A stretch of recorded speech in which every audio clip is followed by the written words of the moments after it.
Our guest on Music Industry Forum today is drummer Chad Smith, best known for playing with the Red Hot Chili Peppers, but he does lots of other things, and he is interviewed by Loyola music industry student Delia Kobel. Well, welcome. Welcome, kids.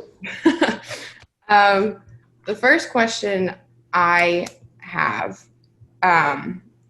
is mostly about a lot of the questions are about the pandemic because it's going on now. And my first question was that how has the pandemic affected your work in the long run? Well, in the last 6 months, which is kind of how long it's been going on, obviously live performance is the main thing. Yeah. So I haven't been able to do any concerts or anything where there's a gathering of other humans, which is really disappointing and a bummer for everybody, as we all know.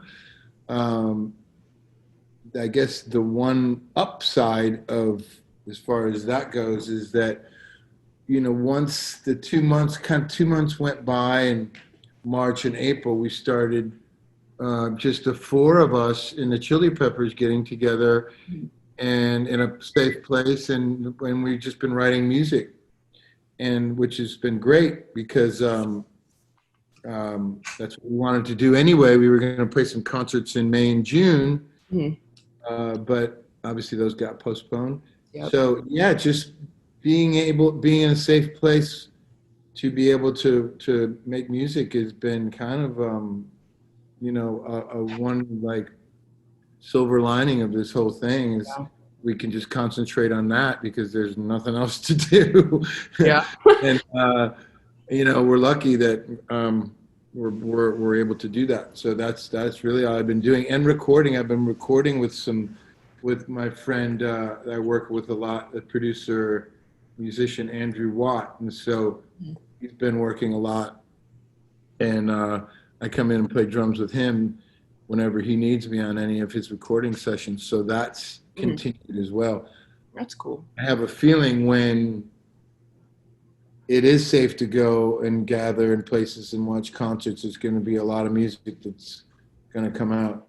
Yeah. Because a lot of artists have just been doing what I'm saying. Yeah, right. Yeah. Yeah, definitely. I'm going to just keep on the topic of the pandemic and then we'll go on to something more fun. But because I know the pandemic has put a dent in the music industry because touring was the biggest revenue and all that. How do you think they'll recover from it, and possibly how long do you think it'll take? First of all, I really feel for all the people that work in the industry, from road crew people to all the concert business. So much is affected by it's $1 billion industry, and it's been really affected a lot. And it's it's really tough, and especially smaller places like live venues, clubs like a Tipitina's and places like those. Yeah. It's so hard. So wait, what was the question again? How long and how do you think they'll You walked in here. Your face. Oh, hi. How long? I don't know. Yeah. If I had the vaccine.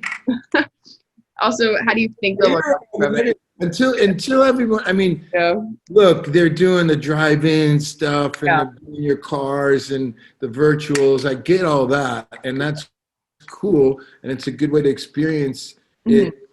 Right now, it doesn't, for me, it does, we've been asked to do stuff. It doesn't replace the feeling and the energy of everybody being in a room, and we're fortunate, we're a band where lots of people want to come see us play, so that's tough to be in that position, but also we're grateful. But so at some point there has to be a situation where people feel safe enough to go to places, to be around other people, and to be able to experience it's rewarding enough so you're not standing 6 feet away from somebody in a mask watching a concert. I wouldn't want to do that. Oh. Like you know, in your own little so, bubble. Yeah. like with this thing, until there's some sort of Something. something Yeah. Sometimes like to think about that makes people feel safe enough to want to go and do it. And our summer concerts were postponed until 2021, but I don't know if it's only a fingers crossed type of situation because we still don't know. I don't have the crystal ball. I can't say. I sure hope so, but I really don't know. Yeah.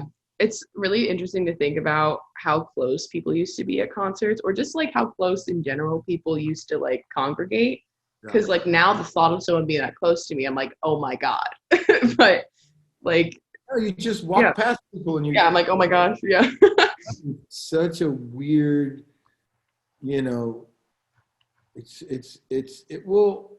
it's gonna change, and it's not gonna change going away anytime soon, like somebody said. So we're gonna have to get used to it. It's kind of we are a culture, we're a world culture where it's normal. Everyone wants to be around each other and together, and how we, have emotional connections and communicate, and it's really disrupted that, and it's gonna take a while for people to just kind of get used to that being the normal. Yeah. Like after 9/11, when you just said you have to go through the airport like this, and and now we're used to it. And when smoking ban, you can't. It took a while. We're used to it. But this is a whole new level. Because it stopped everything. It didn't just stop work. Exactly. Yeah. It's not just going to an airport, not just being in a bar or whatever. Mm-hmm. Yeah. So, it's going to take some time, It's going to take some time. But in dark times, good art happens. So I agree. I hope that's going to be the case here, and that will inspire people. And we can hopefully just have hope. Yeah, I think so too. Yeah. Going back to how you were talking about how you're able to work a lot during the quarantine and stuff, how do you deal with self-doubt when trying to be creative/productive? How do I deal with what? Self-doubt.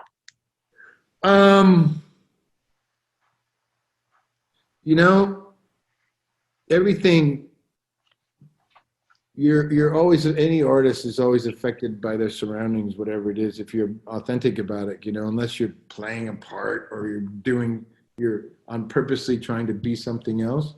But even then, I wouldn't think that you can't be affected by what happens to you in your day and your life and your environment and where you're at. So we're not writing songs about the end of the world and people dying and stuff, but we tend to go the opposite way, and that inspire us to not ignore what's going on, but be uplifting and positive. And I think that's a really good thing that we need right now. We kind of do that anyway in our music, but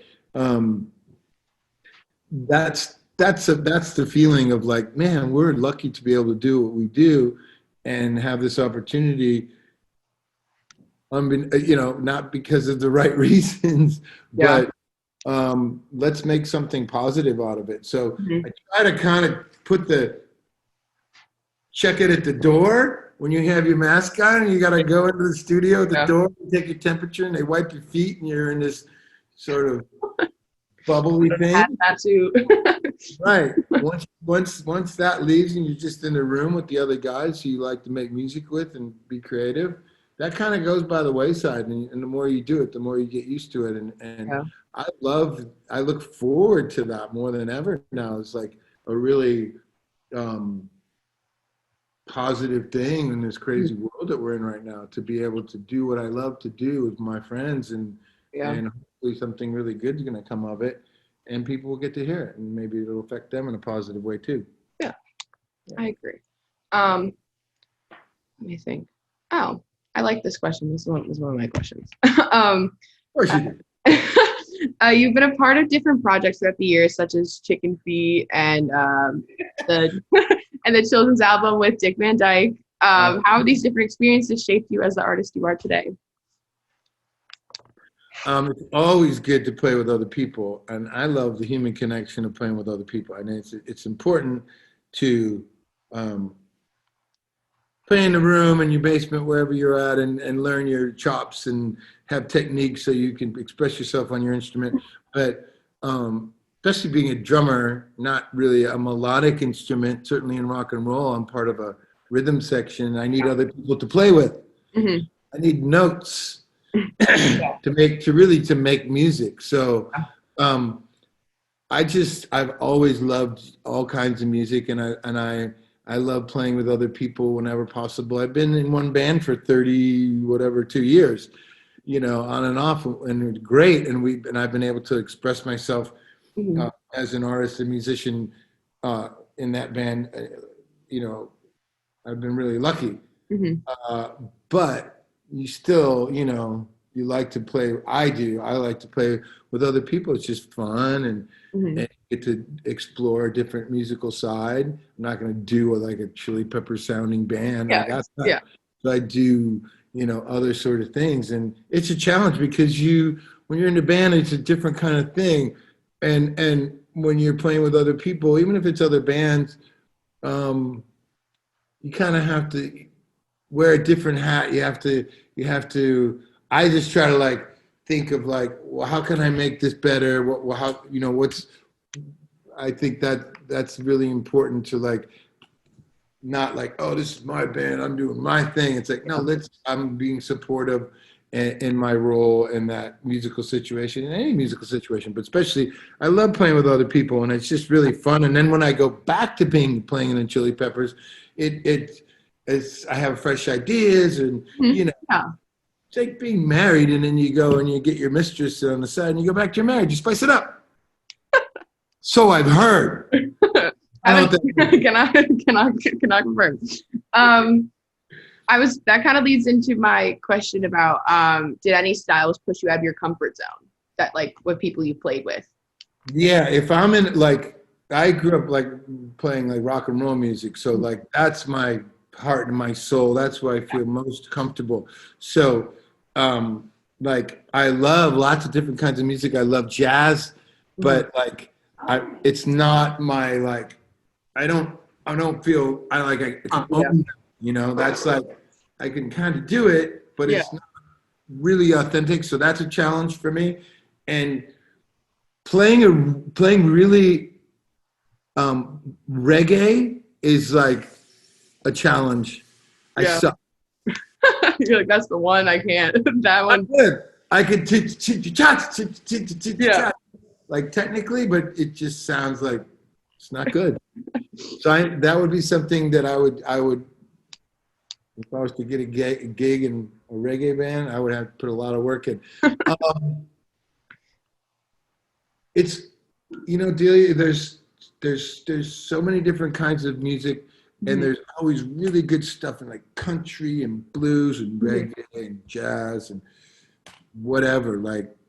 There's always sometimes kids ask me well, how can I get better? And I wish when I was younger, because I just listened to rock and heavy rock music. Yeah. That's what I really liked. I wanted to play that, of course. Yeah. But I wish I would have exposed myself or played other kinds of music and really tried to hone in why do people love Bob Marley so much? What's so great about that? I don't really get it, but I should try to figure that out because it's really good. Yeah. And or Johnny Cash or Hank Williams, country people, blues, the Kings, the B.B. Kings and the Albert Kings and the whatever, and learn what that is. That connects with people so much, and try to figure that out. And I wish I would have done that when I was younger. Yeah. I get. Yeah. I try to. There's certain genres of music I listen to mostly, and then there's some I touch on, but I try to listen to most things. But if I like a song, I like a song, and I'll listen to it. This song rules everything. Doesn't matter. Yeah. I'm the same way. I'm exactly. I don't care, if it's whatever, if it's good, it's good, and that's it could be any style as long as it's a good song. I'll enjoy it. Good song. Yeah. Yeah. Exactly. I agree. That's what I mean. So it's as far as being a musician and a drummer, I'm well, what, there's something there that makes that not only the song is good, but like the feel of it and the structure. And being a drummer, like I try to kind of dissect it a little bit and say, what is that guy doing that makes it so cool, or why is it so good like that? I got to try and play like that or figure that out. Or I used to put records on headphones and play along to records all the time. And yeah, it was really helpful. You feel like you're like in the band for a second. If you close you like close your eyes and you're like, exactly. My mom would flick the light on and off in the basement. Time to stop playing now. Like, okay, it's 10 o'clock at night. Yeah. One question that was sent in was, the Chili Peppers have undergone many stylistic changes, especially upon John Frusciante's first return in 1998. After 10 years, has his second return shifted the band stylistically? If so, how? Well, we're still in the process of writing new songs with John after he was out of the band for 10 years. So, of course it's going to be different. We're all different people and we do different things and we've had different experiences. That's normal. But that said, it still felt very comfortable when he came back and we started playing again and, started writing and,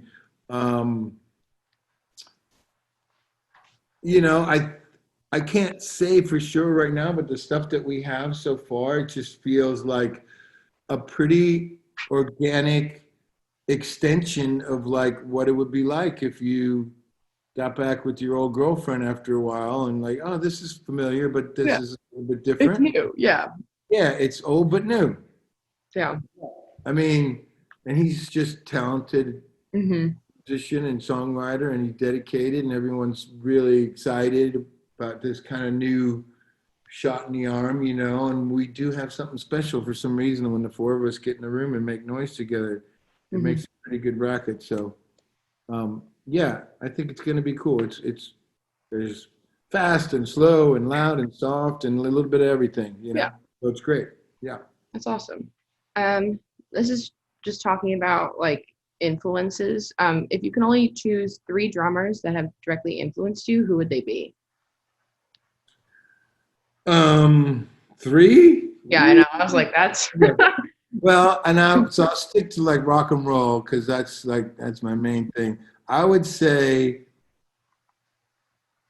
there's the drummer from Deep Purple. I'm really old, you have to remember. So in the 70s, right, when I first really started getting into it, I liked all the English kind of hard bands. So Deep Purple, and his name is Ian Pace. Still in the band. He's incredible. I really loved his playing and their music, and probably everyone's number one rock drummer, Led Zeppelin's John Bonham. Oh God, yeah. Goes without. That's kind of, and I'm a big Led Zeppelin fan, big John Bonham fan, love him. And then the third one's tough, man. There's so many. Like, I really like the guy from Rush. I like Stuart Copeland from Police. Yeah. I loved Keith Moon. The Charlie Watts and Ringo Starr. I mean, Ginger Baker. There's so many great. Yeah. Again, any of those early 70s English guys. Maybe Mitch Mitchell from Jimi Hendrix. I mean, it's really hard to say. Yeah. I'll say Keith Moon. All right. That works for me. And then I got a student sent in question. They were wondering about your experience with playing with the Avett Brothers, and do you have any good stories with them, or are there any bands you would like to make a guest appearance on? Wait, say that again? How was your experience playing with the Avett Brothers? Do you have any good stories with them? And are there any bands you would like to make a guest appearance on? The Avett Brothers, Rick Rubin is a producer that I've worked with and Chili Peppers worked with for a long time, and they're on his label and he produced them, and so I got to play on a couple of their records. This? And they're awesome, great musicians, great songwriters, but their songs were done, and I actually went in the studio and played after the music was done, and so I had not met them. And then the Chili Peppers were on a festival with them, the Firefly Festival in Delaware years ago, and they said, "Why don't you come up and play those couple songs with us?" I said, "Sure." So we became friends. So I played live with them a few times, but it's I've been lucky to play with, I got to play with Johnny Cash, and I played with did a couple of Dixie Chicks albums, and ZZ Top, and a lot of stuff with Rick. But they're We can pick up with the ladder. I'm trying to think of who would I want to play with. Like, They're both 30. I mean, if Led Zeppelin would get back together, I'd gladly. No, I can do that easy. That's an easy one. Well, I think that's gonna happen. Sanitize. All right. And then are there that kind of segues into if there are any current artists you would collaborate with? Well, they just gotta ask. It depends, It's like I usually just do stuff that for people that are like either my friends or that I really like. Yeah. Well, like I said, my friend Andrew Watt works with a lot of pop artists. Okay. So I've been doing like Miley Cyrus and Dua Lipa and like people that I would have never played with. Yeah. Except he works with a lot of these people, and those are kind of fun because it's different for me. It's like it's not rock and roll. It's not a band. It's just like trying to just find a really good part for a song, and Andrew's a really good producer, and we work good together. So it's kind of fun doing those things. I'll keep doing that, but no, I don't have any like bucket list person or right at the moment. I don't know. I know it's kind of hard to have a like set in mind always of like, oh, I want to collaborate with them. Like, oh, Right. No, you just never know. I'm doing another Ozzy Osbourne album right now, so that's a fun. I mean, he's just so he's one of my favorites from way back when, and that's exciting to do, and I never thought that would ever happen. So you never know. Where Post Malone's good. I like working with him. I'd work with him. He's cool. I think he's one of the newer artists that's really talented. So whatever happens, I'm open. Yeah. And then this is a. Looks like it's about ready to chop your head off right now. It might. Who knows? I moved the computer back, so Stand up. I can't. This is from a student. If you can tell us about your hyper left foot technique. Hyper left foot. Yeah. I don't know anything about drumming, so this is all. That would be on the hi-hat. Okay. The two cymbals that go together like this. Yeah. Chick. Yeah. My left hyper interest. Oh, that's a drummer question. That's a drummer nerd question. So whoever asked that, definitely a drummer. It's interesting because the hi-hat has such a personality. The way that you play it, whether it's with your hands or with your foot, because of the pedal, they go up and down. And it kind of has a mind of its own a little bit, my hyper left foot. So that's probably what they're referring to. It's always moving, like all my limbs are kind of always moving. Every time you, if I'm playing or not, it's like part of the motion. Yeah. Keep everything going. That's kind of, at least how I do it. It's probably not the technical right way to do it, but it's kind of like pistons in an engine, like everything kind of got to be moving together, and so if I can do that and make it musical, great. Sometimes I'm in the studio and be like, can you not play the hi-hat on the back, on the 2 and the 4? And I'm like, I don't even know I'm doing that. Like, I'm sorry. Left foot, stop. You like tape it down. I mean, sometimes those are specific things, but like just playing in general. But what it does is when it's always going, it just adds to the groove. It adds. Yeah. It's all your drumming wise really are what makes somebody sound unique and like themselves. It's how they're all placed and how they all fall. So that hi-hat thing is just, I don't know. I just keep it going. You're like, it's just a whole motion. It's just going. This will probably be the last question, because I thought it was a good question to end with. 'Cause it's like an advice type of thing. 'Cause Cozy in your these students love advice. So the Chili Peppers have always incorporated a variety of influences to create a sound that's instantly recognizable. Do you have any advice for atypical artists in really trying to find their target audience? we don't do any preconceived like, oh, we're trying to like Yeah. play these or make a song for They're this not or business people. nothing like that. We're just trying to make songs that make us that we like, that feel good to us, that seem really good.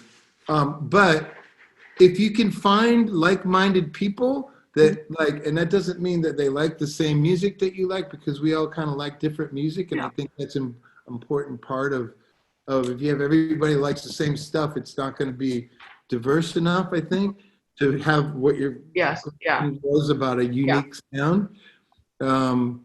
I just think that first and foremost, play for fun. Yeah. Especially as a young person, like do it for fun, like and have that joy in your music, and then also just like really, I think that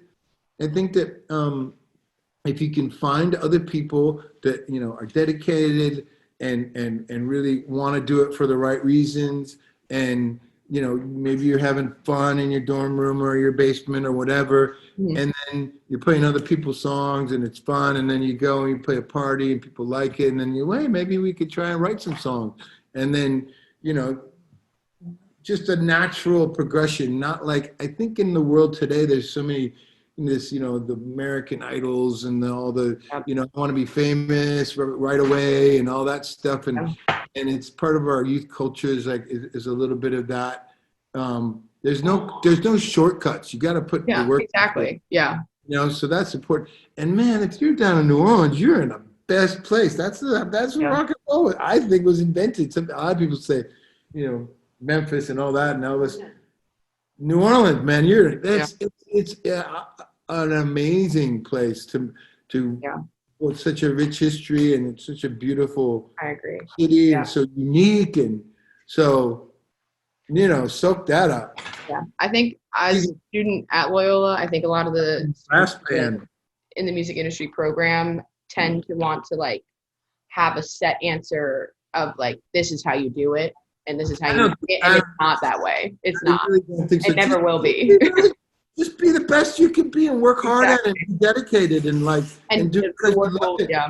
If you can find other people that think like that, then great, and it's not going to happen maybe, but take a while. It might take a few bands or whatever, It might take luck. It might, it's like never.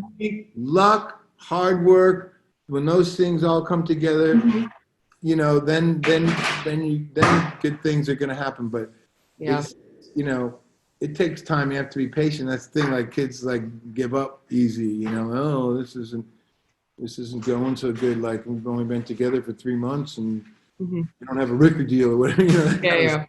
Like just keep going. Yeah. Keep going. Exactly. Well, you love it. You'll want to do it. Yeah. All right. Well, thank you. You're welcome, Delia.